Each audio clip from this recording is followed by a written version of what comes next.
I'd like to thank you all for being here. I think you're going to enjoy Shannon's talk.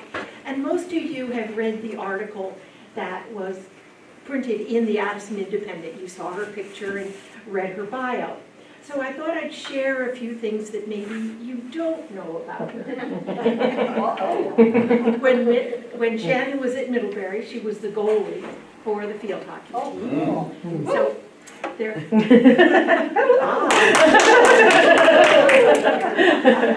And then she was also very active. Can I call it a fraternity or a social club? Social house fraternity. Yeah. Social house, okay. And we heard a couple of stories over the years. I always thought it was Shannon who had put the head of the pig from the pig roast up on top of the chimney. I did not do that. But she tells me that she was only part of that team. But what she did do was she had a little truck that her parents had given her to have at college.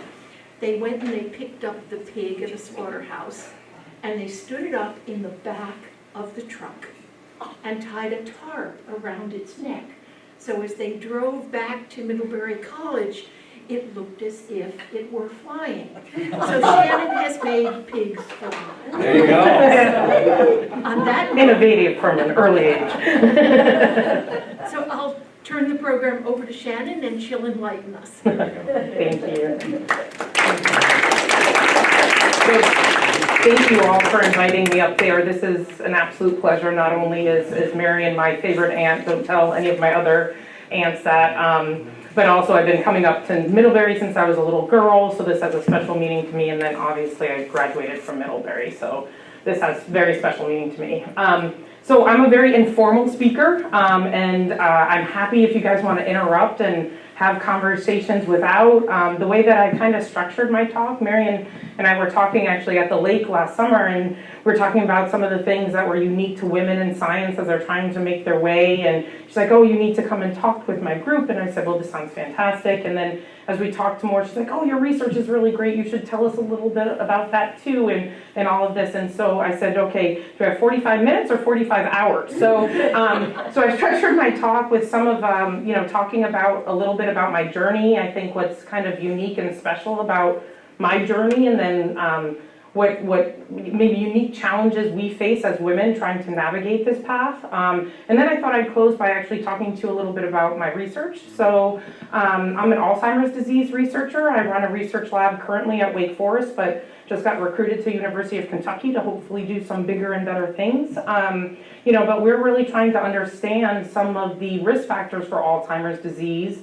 how we can maybe modify those risk factors, so things like our metabolic health or exercise or sleep, and trying to understand how they relate to Alzheimer's disease, how we get it, how it progresses, and all that. So I thought I'd kind of do a two-part talk, and then, but again, if you want to know more and what have you, I have a habit of talking a lot, if anybody knows me. So stop me, interrupt, ask questions, and anything works for me.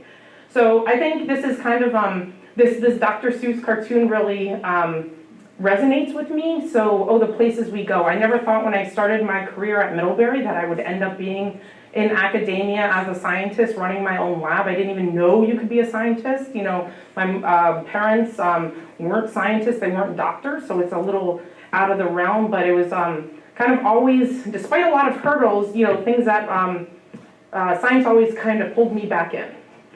So with that, I thought I'd tell you, the places we go. So, the places I start, and I'll tell you about where I started. And now this kind of ended up with me, kind of ending up with my own lab and running my own research program that really is focused on how changes in our metabolism change how the brain reacts to our environment, and how that can kind of spur the pathology that we see in Alzheimer's disease. And, it's interesting as I transition, I just recently got tenure and I'm transitioning over to Kentucky. And as I'm making this transition, I've been giving a lot of thought to the lessons I've learned along the way, and what I might change going forward, and what I'll latch onto as well going forward. So the first lesson I learned is that failure is unbelievably important. I think that this is unbelievably important in life. I think it's unbelievably important in science. And one of the things that I do in my laboratory now is mentor a lot of young trainees. So when they come into graduate school to get their PhD or their master's, they come in and they, you know, it's like an apprenticeship, right? So they're learning how to be a scientist. And one of the things I see with these young whippersnappers, so they're about 20 years, 25 years younger than me, is this need for perfection, right? And so there's perfectionism for sure on any overachievers. But I think with a lot of social media and changes in our society, they're just afraid to misstep. And I think some of the best things that I learned early was fail and fail hard. And so I came, you know, I think a lot of people think that when we have success in life and they see me up here talking with my own lab, they're like, ah, she's got it, I could never do that. Well, the truth is this is what you think it looks like, and this is what actually the path is. And, you know, I often would look at, you know, Lake Dunmore and look at those little water bugs that sit right on top and they kind of spin in circles, and I feel like that's me 98% of the time. But somehow I kind of still keep ending up not drowning. So this is a good thing. But I really am trying to impart, especially in the, you know, next generation of scientists, that you can't be perfect. You have to take risks. You have to make mistakes. And I learned very early at Middlebury that failure is fantastic. So, you know, people joke, this is my transcript. So we have what's called a CV when we apply, or a biosketch for grants. And when we were doing early in my fellowships all throughout graduate school and my postdoctoral training, you have to include your grades. And I'd always be like, here we go. Every grant I ever submitted, it came back with like, how can this person do science? They got C's and F's. I mean, people are actually disappointed I didn't get a D, so I got all the letters on the alphabet actually when I was at Middlebury.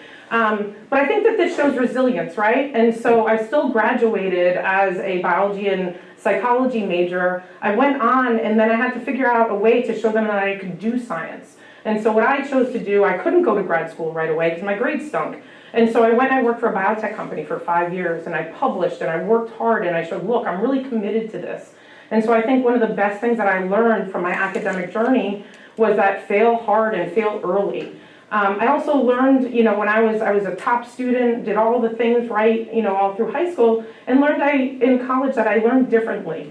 And I don't attend well. I like to do all of the things. Well, so this is hard for taking tests, but it's magical when you're in a lab, right? Because you can figure out all the things. And so when my students come to me, I try to teach them that whatever your plus is could also be your blinder, and whatever your blinder is could maybe be flipped as a plus. And so acknowledge it, move on, and show. I also see my coach sitting in the back there. I think sports was one of the best ways to learn failure, right? You win, you lose, you gotta keep going. And one of the things that I actually have hanging in my lab, I actually learned this from my old boss, who was, he's a chair of neurology at WashU, but he was also a Division I basketball player. And he had a picture of himself in his office, and he always would talk about like what basketball taught him. And, you know, and I think this quote always resonates with me when my students are like, well, I'm afraid this won't work, or this won't happen the way we think it's going to happen. And Wayne Gretzky said it best, you miss 100% of the shots that you don't take. So take a shot and just hope that you learn something as you move forward.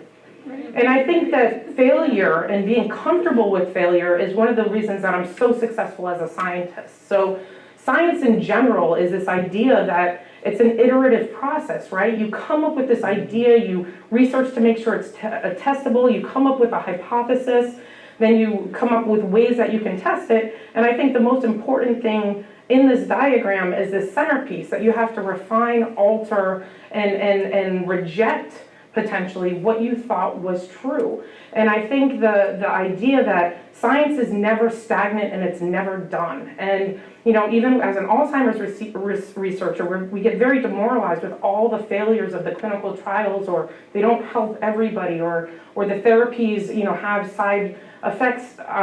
For me, this is just more motivation to keep refining and refining. As long as it's a good question, and as long as you're doing it rigorously, it all yields very important progress.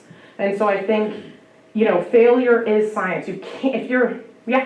Well, isn't no a wonderful answer when you're doing some investigation? Yes. I mean, it's absolutely critical. Absolutely. And I think I have been more wrong on my hypotheses than I've actually been right. And so I joke with my students, the best thing to do is just make sure whatever answer you get advances the field forward, right? And it's actually a challenge, and as a scientist, that it's way more easy to publish something that's flashy and perfect, right, and right, than it is actually to publish something negative. But if I can keep somebody else from wasting time and resources and know it doesn't work, then we know not to chase that. And again, using the Alzheimer's disease clinical trials over the last 25 years, that 99.8% of them have failed. We actually learned so much in those failed trials. We learned when we need to intervene, what targets we need to go for, what patient populations it may or may not work for. So as long as you have an answer that still yields something of importance, then a no is as beautiful as a yes, right? Yeah. Absolutely. And so failure is also a success. Thank you, sir. You're my plant in the audience. So, I really like this, this graphic that a fail is a first attempt in learning, right? And so I never, chastise or berate anybody for making a mistake in my lab. I never tell them that it's wrong. I have a problem only if they fail to initiate, because it comes back to what you said, right? Is that anytime we learn something, if it's a technique that you can't do, well, then next time you'll probably not make that mistake again, right? And you'll find a way to learn and do it better, whether it's conceptually, technically, intellectually. And I think this also breeds this idea, this iceberg of hypothesis or effect. So the whole point is that, this is what we see, right, as the tip of the iceberg. We see success, right? I did this, and, and a lot of women and scientists in general struggle with imposter syndrome, where you always feel like you're not good enough.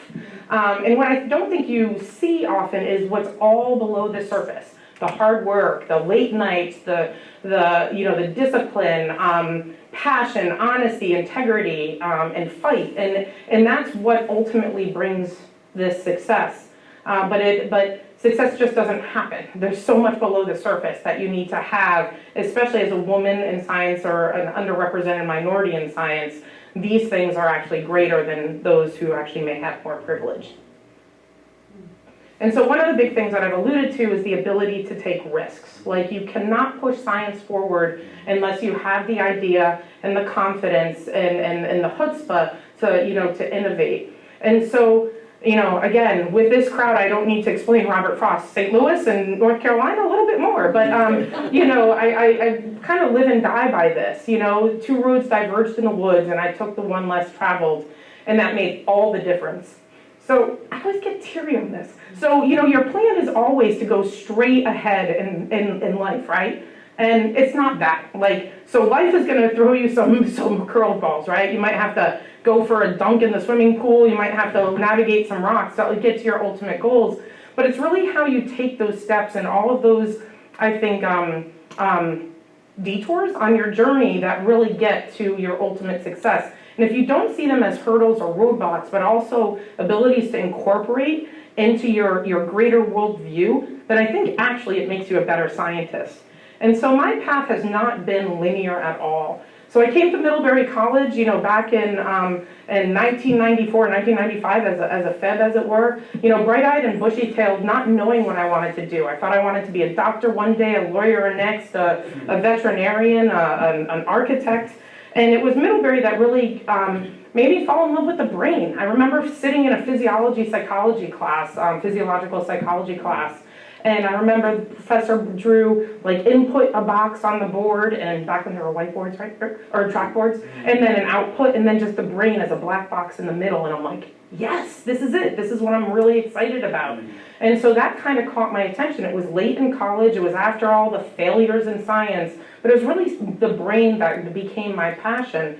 And I was very lucky that there's a new professor here, Dr. Bolt, who was starting his lab on circadian rhythms, and he offered the opportunity for people to do research over the summer, and I never knew there was research over the summer. I didn't know what research was. I had been working at Lenny and Joe's Fishtail down in the Shore in Connecticut to make enough money to come back to Middlebury. But it was really being in his lab and seeing how science runs and all of this other stuff, that I actually started to really understand the beauty of the brain, the intricacies of the brain, and just how little we knew about all of the brain.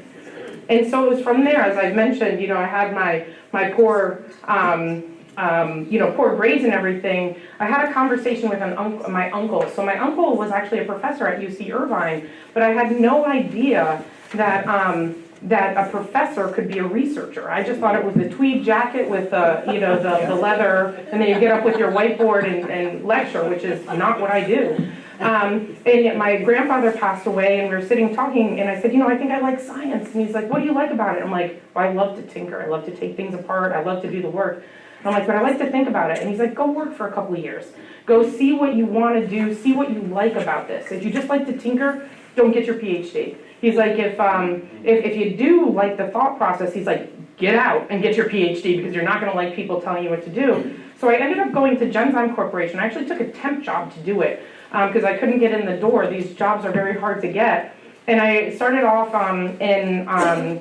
doing some technical development, which I hated. It was very repetitious. They were starting a brain group. And so I started to, I don't think the word stalk is maybe appropriate, but might be applicable.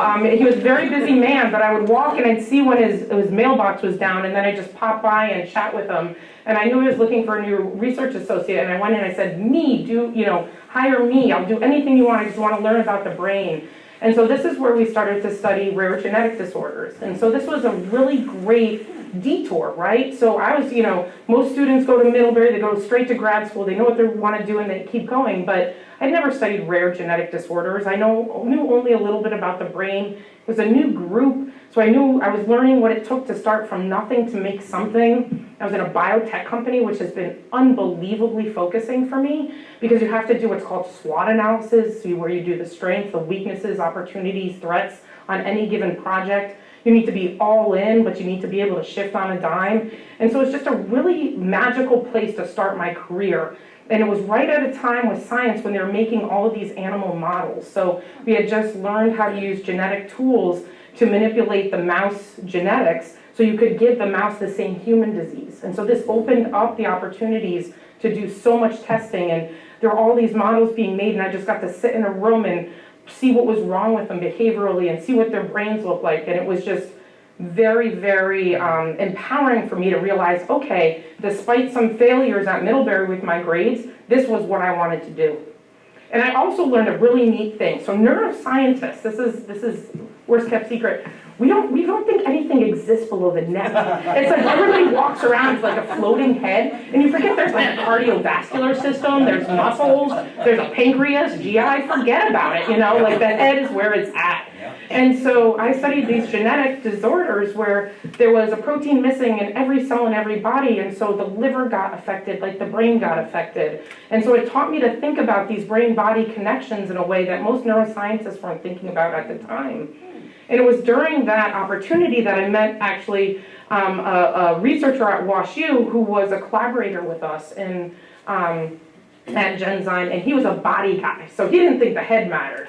And so, we started to talk, and I'm like, oh, what about the brain? What about the brain? And he's like, I don't have anybody to work about the brain. I'm like, you should have me work on the brain. And so he's like, apply to graduate school, come work in my lab. And so I did. And so I ended up going and doing my PhD with Mark Sands, who was probably one of the most influential and transformative guys in my career. And he pretty much, I remember walking in and, I've been doing all this work, and I sat down with him, and he's a real relaxed guy, and he's like, what do you want to study? And I'm like, well, what do you mean? And I'm like, what do you want me to study? He's like, I'm not going to tell you what you want. And I'm like, oh, I'll be back tomorrow. And so, and we all, he and I were both kind of like of the underdog mentality, right? So in the brain, you have the neurons, they're the prima donnas, they're the superstars, they're your divas.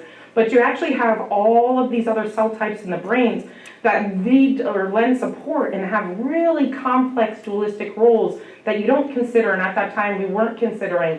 And I'm like, I want to know what the underdogs are doing. Can we study those?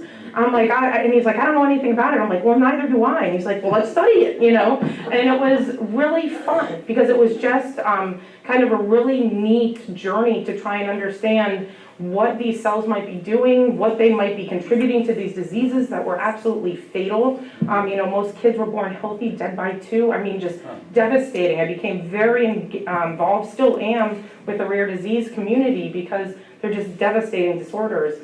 But he gave me this great opportunity and this unbelievable confidence boost of, you can do this, I have faith in you, what do you want to study? And it really did launch you know, the next phase of my career.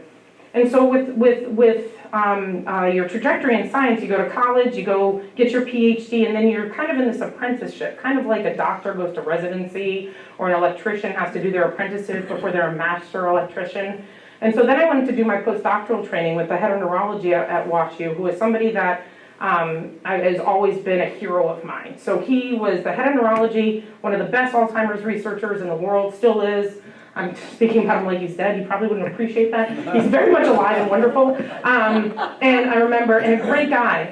But he had this ability to span academia and industry. And that's what I loved. I loved industry. I always thought I was going to go back to industry because I wanted to help people. And he kind of showed me that maybe you can do both. And so I approached him one day. You know, another tip I learned along the way, it's always good to ask for favors when somebody's had one beer. So you don't want too many beers when they don't remember, and you don't want them where they might say no. And so I said, hey, can I postdoc in your lab? And he's like, absolutely. And so I ended up going into his lab. I was going to stay studying these crazy cells, these glia in the brain, what are known kind of as the glue. And I showed up and he said, hey, he's like, we might be starting a new project looking at metabolism in Alzheimer's disease. He's like, I don't know anything about it. Do you want to lead it? And I said, well, I don't know anything about it. He's like, great, you're hired. And so he's like, you know, it's with some of the best researchers, best minds at WashU were coming together from a human standpoint, using different brain imaging techniques to look how the human brain was changing, using complex techniques where you could modulate the peripheral metabolism and look at changes in the brain. And we were going to model it all in these mouse models. And so this was like one of the best think tanks I've ever been part of until this day. And to this day, I still love to call these people up and talk about science. It's just absolutely science for science sake, you know, no end games, no goals of complaining about the money, the funding, and all these other things. It's just pure science. And so during that is where I really found my love of trying to understand, how does the brain use energy? How does this change with disease? Can we modify this, right? You know, again, brain's connected to the body. Can you modulate your peripheral metabolism to maybe help the brain, you know, ward off disease or fight disease better? And it was from all of this that I actually ran into Suzanne Kraft, who eventually recruited me to Wake Forest University about 6 years ago now. And she was starting what's called an Alzheimer's Disease Research Center. So these are, the National Institute of Health has these centers that there's about 33 of them nationwide, and they all kind of have the same formula. So they have a clinical core so patients can be seen and followed for decades, from when they're super healthy middle age to when they pass and their brains get donated back. Each center has a focus. So ours was metabolic and vascular health. Well, so it just so happens I studied metabolism and vascular health and its contribution to Alzheimer's disease.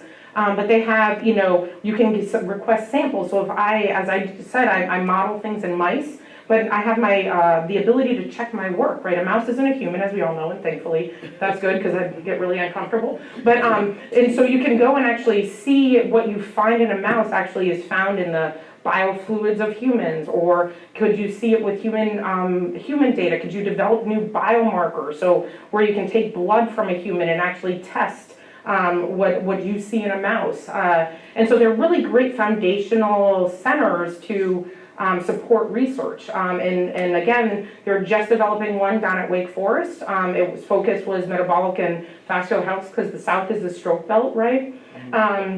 The other part that comes down to this is that almost everything we know about Alzheimer's disease is in unbelievably educated white people.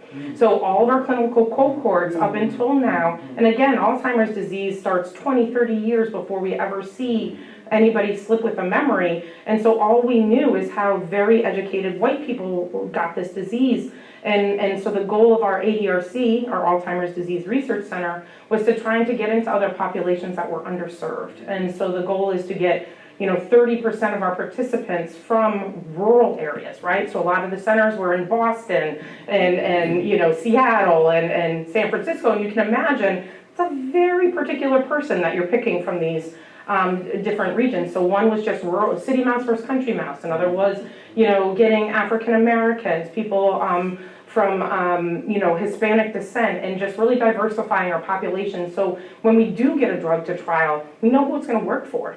And so that was a really wonderful opportunity for me to actually kind of have this clinical translational spectrum as I was tackling some of these diseases. It's This is also where I got really interested in the concept of sleep. And there's a lot that's come over and out in the last 20 years about how if you have problems with sleep, you're more at risk for Alzheimer's disease. And once you start to get Alzheimer's disease pathology, it actually feeds back and impacts your sleep. And so as somebody who was in a biotech company for the longest time and knows how costly it is, how difficult it is to get a drug to market, this is, was one of those things that we call a modifiable risk factor, right? So we can intervene on sleep, we can intervene on lifestyle, we can intervene on diet, exercise, and as we're trying to build better targets and better drugs, this was something where we felt like we can understand this process more and maybe find a better, more targeted way to help people with sleep problems that not only helps Alzheimer's, but diabetes, cardiovascular disease, and what have you.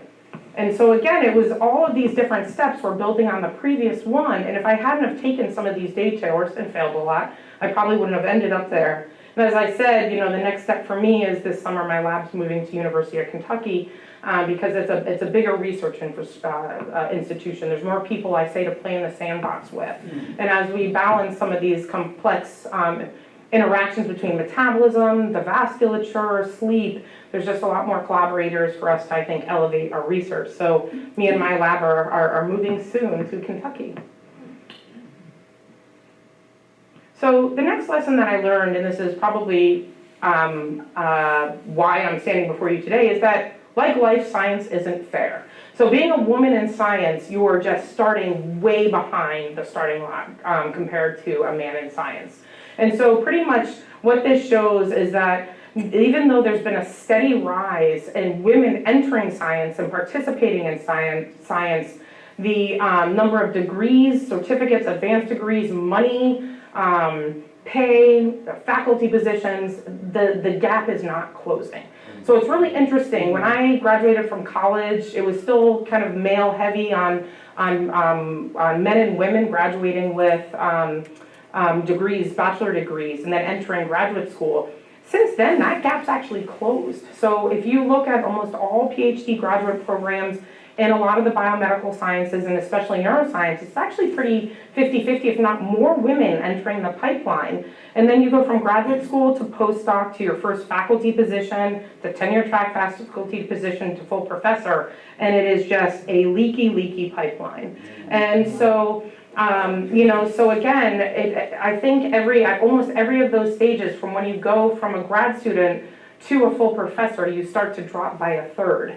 And so, there's kind of a two-part tax to this that happens. So if you're a married dad, you are golden, you're trustworthy, you're a good family man. I mean, things that you hear in the 50s still translate to nowadays. You're actually rewarded for having children. It's actually shown that if you're a married man, married white man, I should say, that you actually get a huge amount of investment compared to any other ethnic group.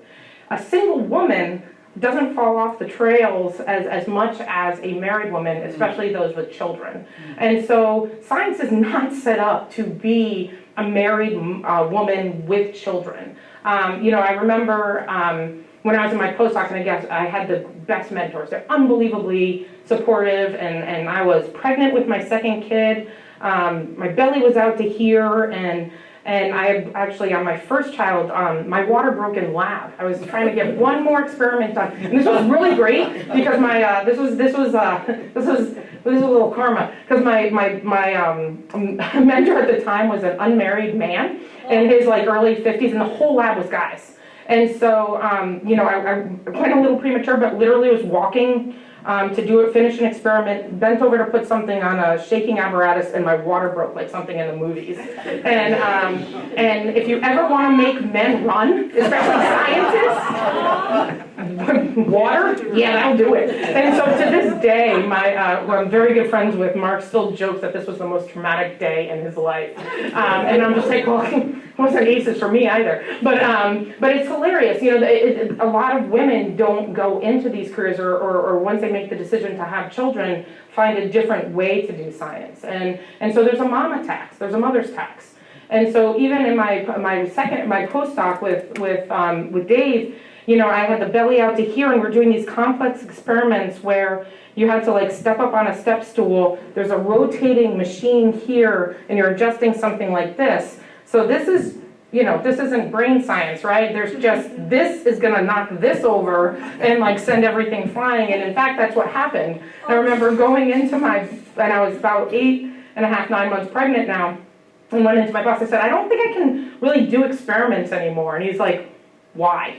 And I'm like, come here. And I come down, and you know, you don't summon the chair of neurology very often, and I stepped up, I leaned over, I knocked the cage with the mouse off, and did this, and he's like, oh, and what have you. But, you know, I was very, very worried. I was in this unbelievably high-profile lab. It was an unbelievable privilege to go through it. You know, everybody that went through that lab went on to great things in academics or industry. Interestingly, I'm one of 2 women that actually postdoced with this man and actually went on to be a tenured faculty member. And he's trained probably 75 other unbelievably successful males. And to him, it just never dawned on him. We've talked about it since I've left. I'm very good friends with him. He was unbelievably supportive of me. And I don't know if it was the culture, the climate, there was just nobody like me trying to do what I was trying to do. And that's why other women decided to take other, you know, detours or paths. But it was really interesting. There just wasn't a lot of representation for people trying to do what I do, and not a lot of people that could understand what it meant to be a pregnant woman and then a mother trying to navigate all of this. So the point of this is pretty much, you know, if you make it to a postdoctoral position in academia and you want to go on to become a tenure track faculty, that, you know, you're already about 35–40% of you have attrition at this point. And then after actually getting tenure, so the part I'm at, and associate professors, you know, with a married mother, then there's another slash of another 30%. And so along all these paths, there just seems to be more and more attrition that is hard to explain. And there's a lot of reasons why people say, like, there's a lot of microaggressions, right? Like, I don't know, I've had some macroaggressions, but it's really hard to describe why this happens to women. Some of it is just, you don't see people like you. Some of it is, again, these microaggressions of just not feeling like you belong. Some of it has to do with the fact that you just don't make as much money. You know, I mean, you get passed over. If you take time off to have a baby, that's 3 months of science not getting done, and science is competitive. So it's just a timing issue. Because a lot of women leave, a lot of men are less inclined to gamble with you because they don't want to invest and then have you walk away. And so there's a lot of reasons why this is. It disproportionately impacts women, our choices, and how we're thinking about all this. A lot of care at home falls to the women, right? The women's work. I'm very, very lucky. I have an unbelievably wonderful husband who's a better cook than I am, and unbelievably supportive. But if I didn't have him, there's no way I could have done this. So, you know, I think this is to say, not to sit up here and complain, woe is me, but that this is, it's just a parity issue that faces us in each step along the way. It's just another hit or knockdown. So if you get to where I am, where you get the lab, you get the money, you get the students and all of this, the graph on the right shows that when we apply for the same grant, if you look at the blue bar, it's how much money is normally given to a guy if a male is writing the grant, and the red bar actually shows the women. And so it's about 80%, sometimes 60%. So for me, in order to, all of the work I do in my lab is based off grants, normally through the NIH or the small foundations. But when I'm applying for the grant, the NIH can always adjust the budgets, the reviewers can always adjust or suggest that the budget is too much and what have you. And what happens is when I get my grant, it's of a less dollar sign than a man's. And so that means I have to write 2 grants, get 2 grants funded to their one. And it's also, if your name Actually, the best thing my parents ever did was name me Shannon Macaulay, because until people actually knew me, it's actually a very gender, it could go either way, right? I just look Irish, so if they hate Irish, I'm out. But the funniest thing is that even during review, if you're an immigrant or if you're a woman, you actually score worse on grant review. And if you swap the grants and give a boy name, a John Doe name, they'll score better. But then when you get the grants, you get less money. And then when it comes down to it, on the right is just like the Nobel Prize, right? So this is like the pristine, like if you're going to be a great scientist, you want a Nobel Prize. But at all levels of any prize awards or the things that you actually put on your, what's called a biosketch, kind of like a resume, all of those awards typically go to men. So if they're all the jobs typically, like there's a lot of service we need to do, like editorial boards, giving talks, being asked to give a talk, it almost all goes to men. And so then your reputation, which is your currency in science, also takes a hit just based on gender alone. And so this just are some of the things of why this isn't fair. Now this is way too small, but this is just to suffice to say is, yes, it's not fair for me, but it's a heck of a lot worse for a lot of other people. So you always hear about, women in science, you can hear about underrepresented minorities, but what this actually is an academic wheel of privilege that somebody put together, and it actually takes a lot more factors into consideration. So skin color, neurodiversity, mental health, disability, body size, language, whether you had parents that were got a college education, the institution you're at, all of these, your career stages, everything has this bias and privilege, and we're all kind of, jockeying for some point on the wheel. And for me, I was always taught the value of education. I was educated at some of the best places. I have a great lineage in science. I trained with some of the best people, and that always gives me a bump, right? And so for every bump that I get down for being a female, there's been little bumps up, and then I'll talk in a second about the importance of building your network. So so yes, all of these things are not fair, and as since this was a academic women's network, I thought I'd showcase some of this. But I do think there's ways to come about it. Sure, grit, determination, accepting that this is it, and then trying to change it in the next generation or changing it in the places that you can. I know a lot of women that I talk to that are, as successful as I am or even more so. We really have to have found ways to self-protect. So you choose the fight that you can fight and one that maybe you can make an impact in, and then you let the other things go. Or you try to choose who you can mentor and coach. So again, sports athlete here, I always liked Pat Summitt. She was a women's basketball coach at the University of Tennessee, and also died from early onset Alzheimer's disease. But some of her quotes are just magical. They're posted everywhere, all over my lab. But one of the things she said is, I'll treat everybody equity or fairly, but I will not treat everybody equally. And I think this applies not to just the people you train, but the opinions that you encounter. A lot of people or a lot of things that you hear and see and do don't have to have equal weight, right? And some of that self-protection and just choosing how you can move forward. And I think that it also comes down to people. And so for me, one of the best things I did that insulated myself from a lot of the hits was just surrounding myself with wonderful people. And one of the things, there's actually this great Harvard Business Review article on the difference on what a mentor is and what are the 3 aspects that a mentor can give you.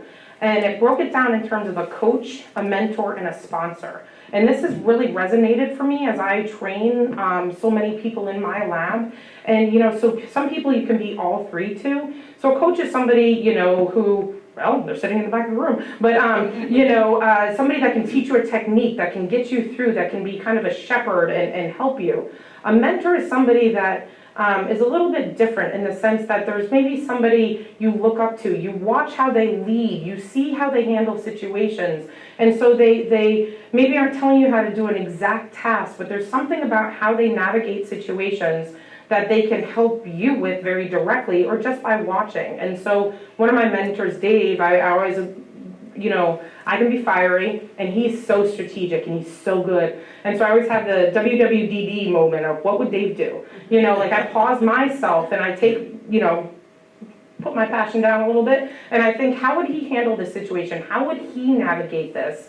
You know, and some things I've watched from him is, you know, sometimes, you know, you just let the clock run out, right? You don't have to engage in everything that comes to your door. You know, I'm a problem solver. I want to get it done immediately. And he was let the clock run out, see if it's really an issue. And so I think you have these mentors where you can, either they directly help you guide your path, or you can watch by doing. And then the third has become unbelievably critical for me, actually, as I've navigated these steps. And this is sponsorship. So this is what is happening when you're not in the room. And this is normally, when I look at my peers and look at their success, or whether they have to work a little bit harder than they should, it's normally directly related, independent of gender, anything else, is whether they have a sponsor. Whether somebody outside the room is like, hey, I'll pass on this opportunity and let me pull you up and say, hey, this person could speak at this conference in my place. Or, hey, my student's really, really good. You should look at her for a postdoc. And it's like what you say and what you can do to help buoy somebody up around you that they never ever know that you do.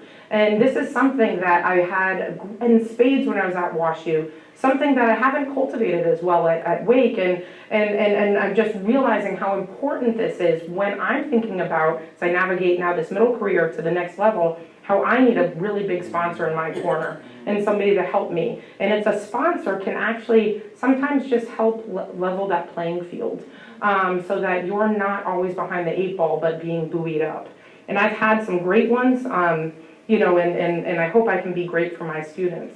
And so again, when I was at each one of these spots of my life, everybody gave me an opportunity to actually do something and make something, and each one of these people was an unbelievable sponsor, mentor, and coach. Some of them, it was because they taught me how to do a technique. Other people, you know, Greg Stewart at Genzyme was the one that introduced me to Mark Sands. He said, why don't you come into this meeting and tell him about the research that you did on this project? He could have led the meeting and left me out, but he brought me in that room.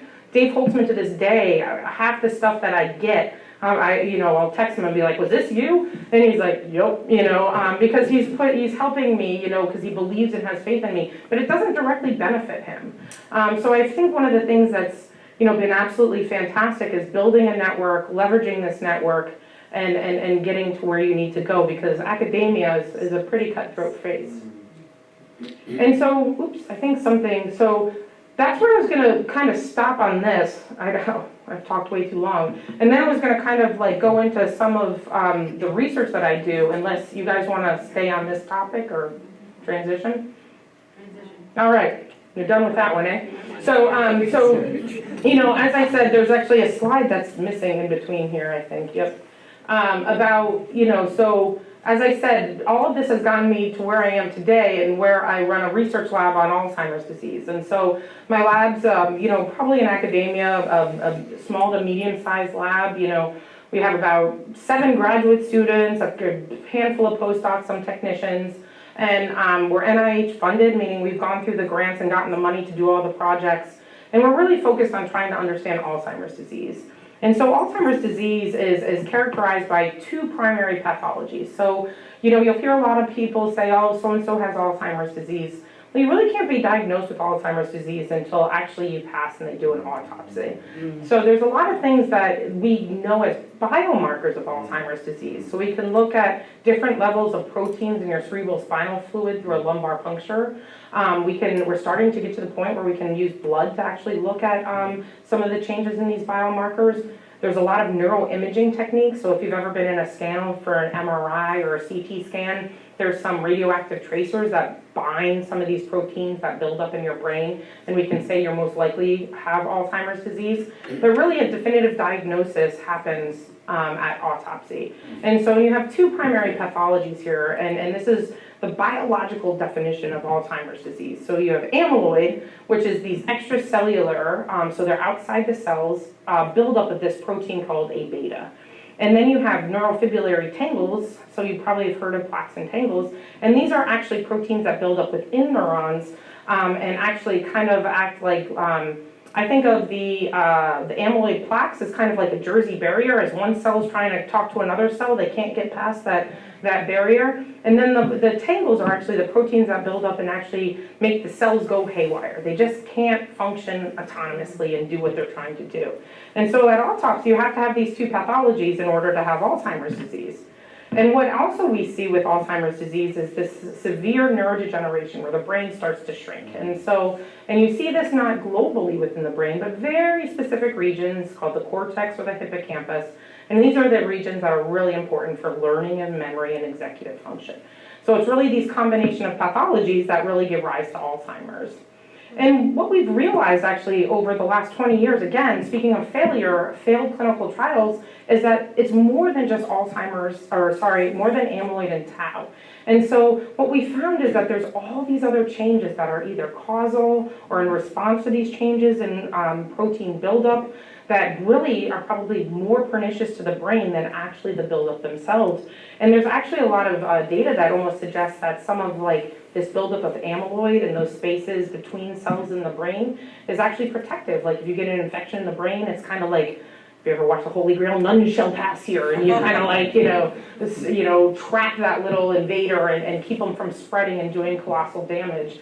And so there's a lot of work right now, instead of trying to think of this one-hit model for tackling Alzheimer's, but really how can we look at the vasculature? How can we look at your immune system? How can we look at metabolism? Even your lipid profile, which most people know of relative to heart disease, is really super important for Alzheimer's disease.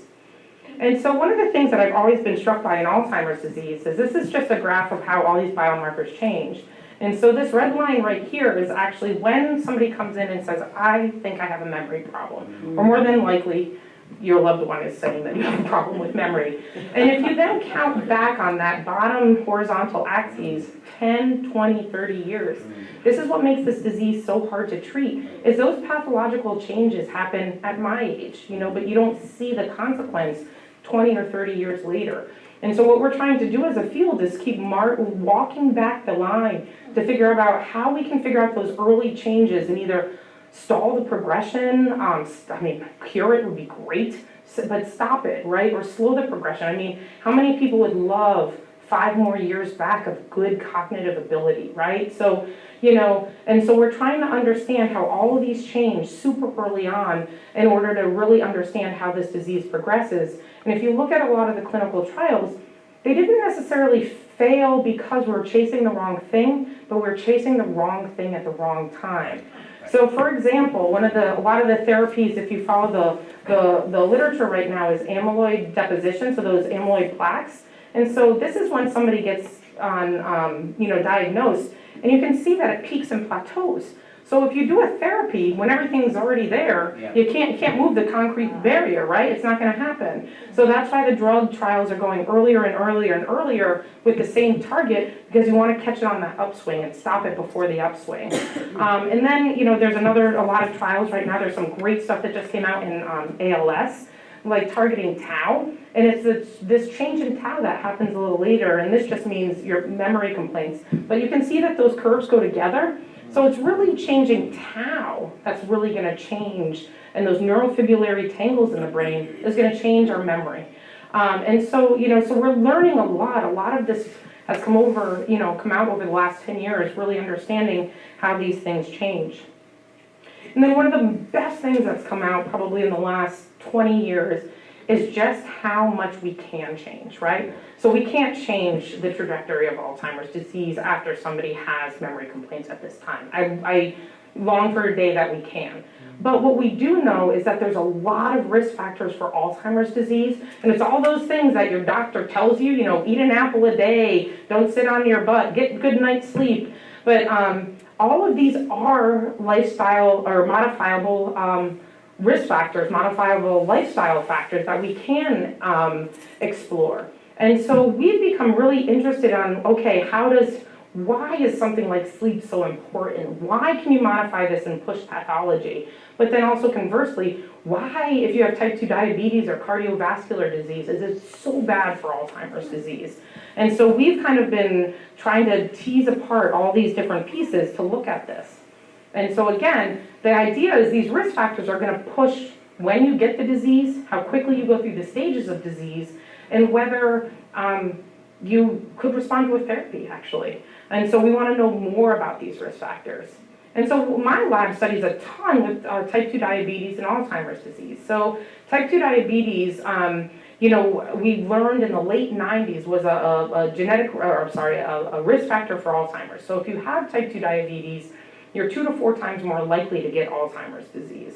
But we still don't know why. And we know all type 2 diabetes is normally your blood sugar is uncontrolled. This can be due to the fact that you have changes in your insulin levels, or your cells stop responding to the insulin. But there's this disruption in this metabolic peripheral metabolism, if you will.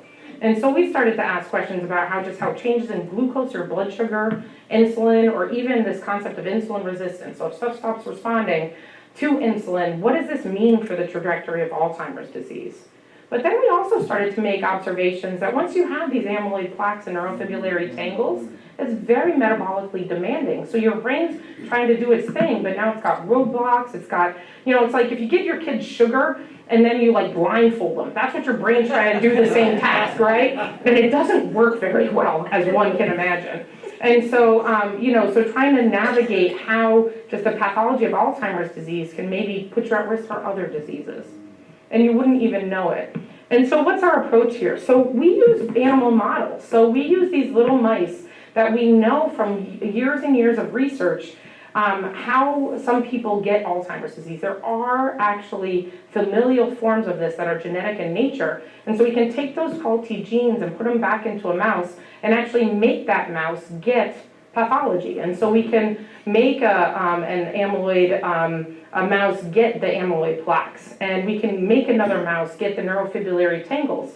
So while we have no great model for all the things that happen in Alzheimer's disease, what this allows us to do is actually stratify the different stages of Alzheimer's and see how they cause problems. And then what we have the ability to do that we can't do in humans is couple this with techniques and actually measure things as the mouse is walking around doing things. So what we do a lot in my lab is we actually put little cannulas into their heads while they're just walking around their bowls, and we just sop up the fluid within their brain as we give them a high-fat diet, or we put them on an exercise wheel, or as they go through a daily cycle, and we look at how sleep-wake or diurnal rhythms change how these metabolites are made, how they're cleared, and then we can give them therapies and see how that goes. We can couple this in the lower left-hand corner with the same thing you do for sleep. You can do an EEG and an EMG, and you can see if the mouse is asleep, if it's awake. You can dig into all the little squiggles in the brain, their electrical activity, and see what the mouse is trying to do and whether they accomplish it or not. So for example, when we're trying to sleep, we get nice, big, restorative, slow wave sleep and delta activity. We can measure that in a mouse. You know, we can actually then manipulate the biology of the mouse to see if we can induce that and then take that and push it up to other animals. We have the ability with some really cool optical techniques. We have this machine, which again, from the stories Marion told, you know, like it's like a disco ball in labs. So we have little party animals that if you shine different colored lights onto the brain of a mouse, your oxygenated blood and your deoxygenated blood, so those carrying oxygen and those don't have any, will absorb light differentially. And so the red blood cells carrying oxygen are going somewhere to give the oxygen so the brain can do something. And so what we have the ability to do is look at the hemodynamics of the brain, how the vasculature is responding, and we can look at this in response to pathology, therapy, and all of that, and understand, are those neurons getting the support they need? Are they functioning properly? And whether this, again, from my standpoint as a ex-biotech person, targeting the vasculature is a lot easier than getting something into the brain. And so we can target that vascular health. You could really have an impact on Alzheimer's disease. And then also, you know, we have the ability to take the tissues from the mouse and actually look and see how whether we push pathology, those pathological hallmarks of Alzheimer's disease. And so one of the things my lab has really done is we've used mouse models, and we've used and actually non-human primates. We have non-human primates that age just like humans. Their brains and physiology are a lot similar to humans. And we can actually go and do like a lumbar puncture just like you would for a human and actually see their pathology. And just like humans, they have a poor luck of the draw. Some go on to get Alzheimer's disease or Alzheimer's pathology, they get cardiovascular disease, they get diabetes, and we can start to understand how those changes relate to some of the pathology we see in our artificial mouse model. And one of the things we saw is that if you just have a high sugar load in your blood, so uncontrolled diabetes, high sugar diet, this pushes the metabolism of your brain and makes your brain kind of go haywire. Again, if you ever give a 9-year-old cotton candy, you can normally see what happens when there's increased activity in the brain. But what we've found is that this actually makes too much of this bad protein, A beta, that forms those amyloid plaques. So something as simple as like uncontrolled blood sugar is something that can spur on the production of these proteins that then glob together and can initiate some of these negative cascades.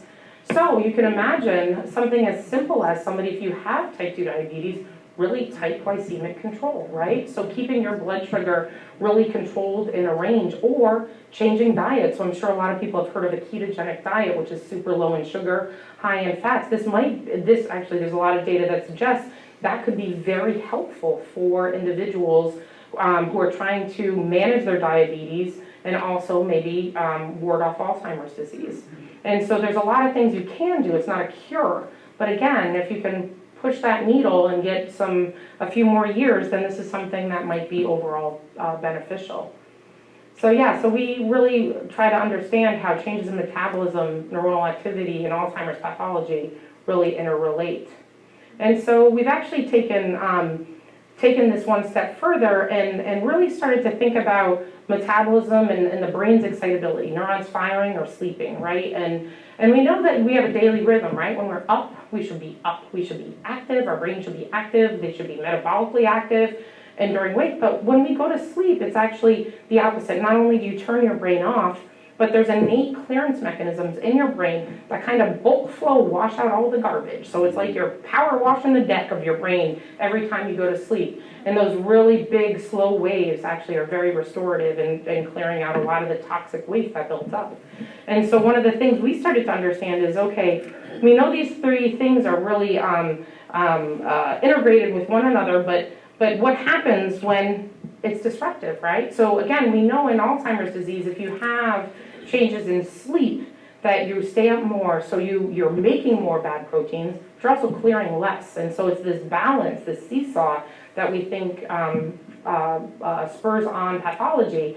And sometimes we know that if your metabolism is messed up, this might be just one way that you're actually pushing on or increasing the likelihood that you'll make more of these toxic proteins. So are there ways that we can understand the metabolism of sleep and how this relates to changes in Alzheimer's disease pathology, and is this something that we can intervene on? And so that's some seminal questions in my lab.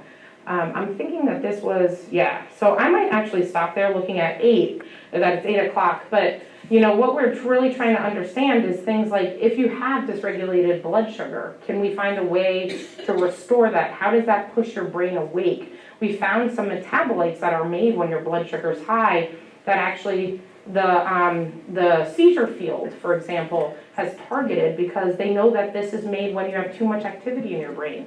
So we found ways that we can block that and then hopefully put the brain to sleep. Or things like, you've heard of drugs like metformin, which is often used for type 2 diabetes. Well, that kind of makes your liver make less sugar. It can make sugar and keeps your blood sugar in control. Well, it seems that this is really restorative for those slow wave activities. And so it actually can facilitate the clearance of these pathologies. So this might be a first line of drugs that you want to try with somebody who maybe has what we call biomarker positive for Alzheimer's disease, because it could have a therapeutic effect.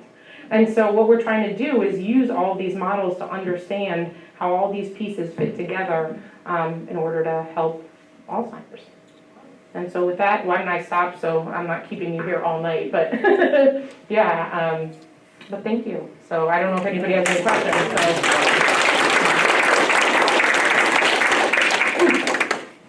What did being a field hockey goalie, how did that positively impact your work as a professional scientist or running a lab? Oh my gosh, I think the best, and my favorite thing to do is mentor actually student athletes, no doubt. My first I think I told somebody earlier, my first PhD student was actually a Middlebury grad who was a swimmer. Teamwork, right? Communication, grit, failure, getting up. I mean, you just, with all of the science, there's no formula to being successful. You can do this a million ways, right? And so it's finding your own talents, knowing your blind spots, and then keeping going. And I think that that's hard because there's always one more grant to change, chase, one more paper to publish, one more committee you can be on. And so I think it's, it's just like sports, knowing how to manage your time, determination, passion. I don't think that there's anything from playing a sport that wouldn't be And I'm gonna ask, being a goalie, Oh, what is it about being a goalie that played out? I think the polite way to say it is self-advocacy. I'm often the loudest person in the room and being, directing. I think a lot of women actually have a hard time advocating. Not a problem here, and I think a lot of time being heard, not a problem here. And you didn't have to mind shouldering it either. No. As a last, you had to accept That's right, and I love that role, and that's why I actually took it on, and even. That's what I was looking for. Yeah, sorry, I missed the cue card. But no, absolutely, the buck stops with you, right? So the responsibility ultimately is with you. And I don't shy away from that. That's not a problem for me. Certainly gets burdensome sometimes, but no, I think it's excellent training. And I think a lot of people, I've actually, I think my second favorite is somebody who is actually a really highly trained musician. Like the tenacity, the rigor, the ability to, again, a lot of times you play in a band, you play in a, whether it's a concert band or what have you.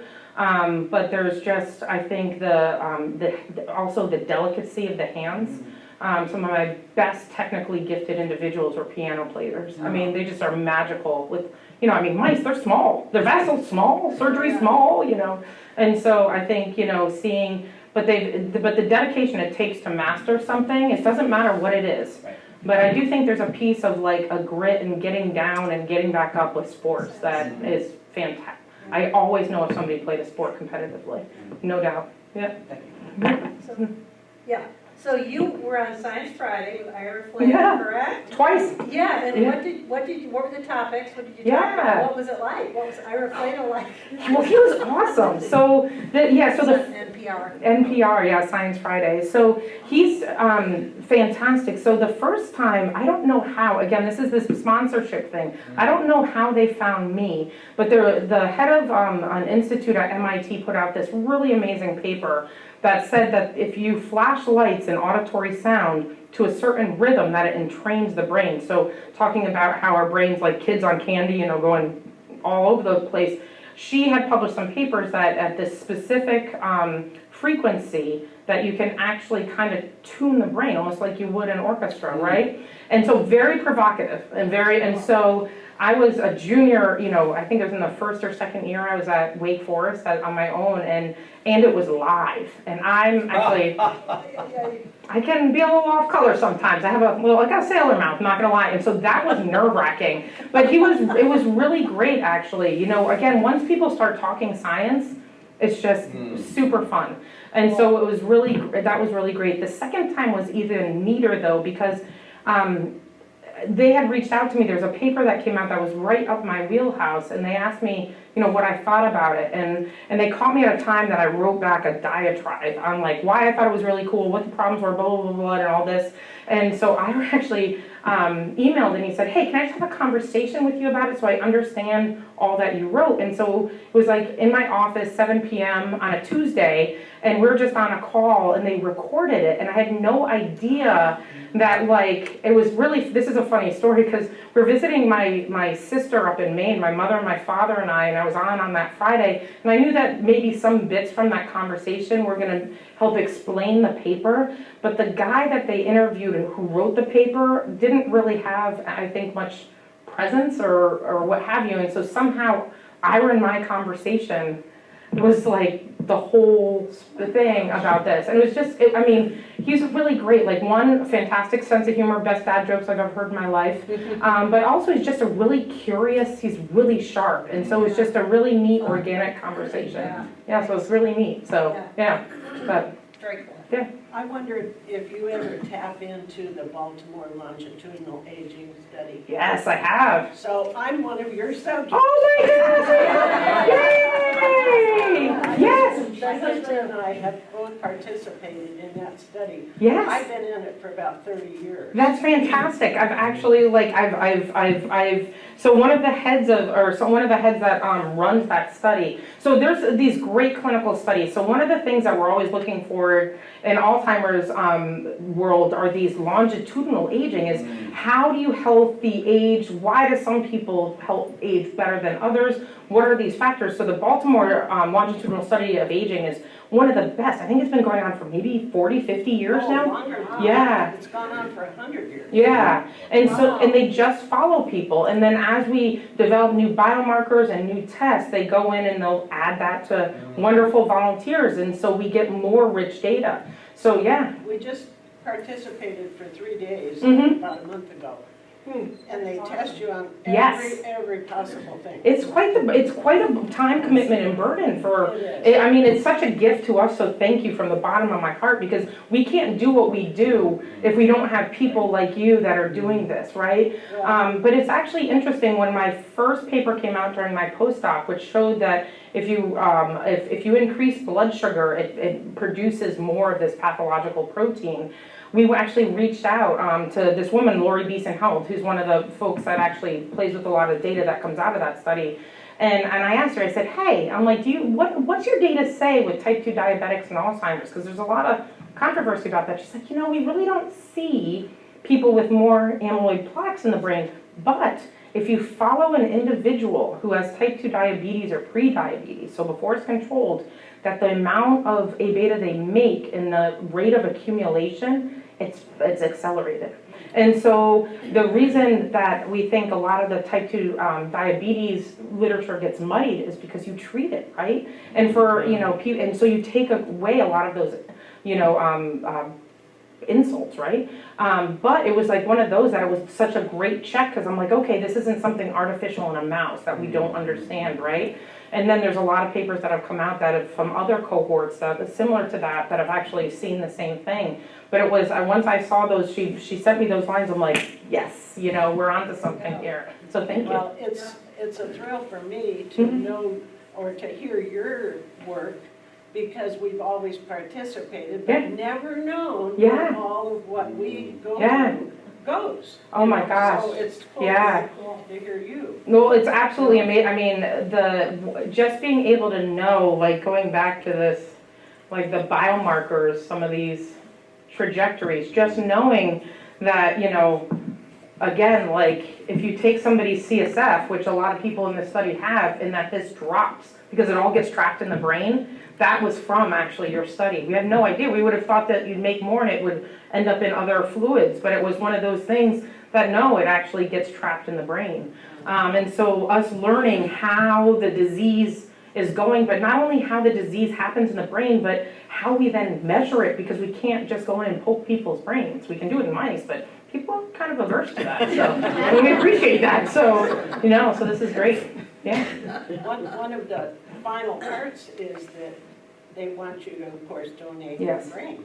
Yes. And so they talk to you about an autopsy Yes. study that follows up on all of your data that you've given through the years. No, and that So is. before we call the undertaker, Yeah. we have to call the Baltimore longitudinal Yeah. study Yeah. of aging. No, but somebody has to be here in charge. Yeah. No, it's actually one of the best gifts that we can have, because one of the things that we've learned from people who have donated their brains is when we go and we look at your biomarkers, we're looking for a specific thing, but when we get the brain out, we can see everything, right? And so one of the things that's come up that we didn't know 20 years ago is that almost nobody dies with just Alzheimer's disease. So you have vascular impairment, like your blood vessels are messed up. You have a lot of the proteins that also accumulate in other types of dementias, and Parkinson's disease, ALS are also accumulating as well. And so we don't know why this happens, and we don't know why it's specific to certain people. So the more we understand from that tissue at autopsy, the better we can start to develop the biomarkers so we can get people, so, the next generation doesn't have to go through it. So thank you, I appreciate it. Yeah. Yeah. One of the things that has amazed me, you read a lot about Alzheimer's and different things, but the complexity. Yeah. I mean, I had no idea. Yeah. And I think we didn't have any idea. I think for the longest time, people thought, okay, A-beta amyloid starts to accumulate first. We know that. And it is the hallmark of the disease. If we get rid of that, you'll be saved. And that didn't happen. And I think only now we realize that all these other things that we kind of thought as a bystander effect is more causal aspect of disease. And also just the heterogeneity of the disease. I wouldn't be surprised in 20 years if there's not just Alzheimer's disease, but there's Alzheimer's of a different type. And you'll be further stratified. And you see this with cancer biology, actually. It's amazing what the cancer field has done. You don't go, if somebody has breast cancer, you don't get the same treatment, right? You can have radiation, you can have a surgical option. Your tumors are then phenotyped for different markers, and then they'll come in with different types of, chemotherapies. And you really have this personalized approach for this one individual that specifically targets that one disease and causes the least amount of havoc in other tissues. And I don't think we're there yet as a field, but that's where we have to go. And so, again, like Baltimore Longitudinal Study of Aging, where you have everybody measuring everything, as you said, it's 3 days of packed, testing, so they can get, even things like we're working in how quickly you walk is actually a sign of cognition. So they can do a quick walk test and things like that. Yeah.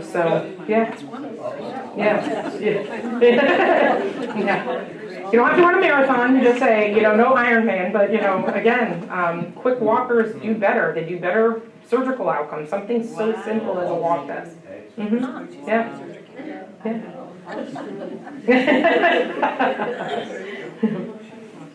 Anybody else?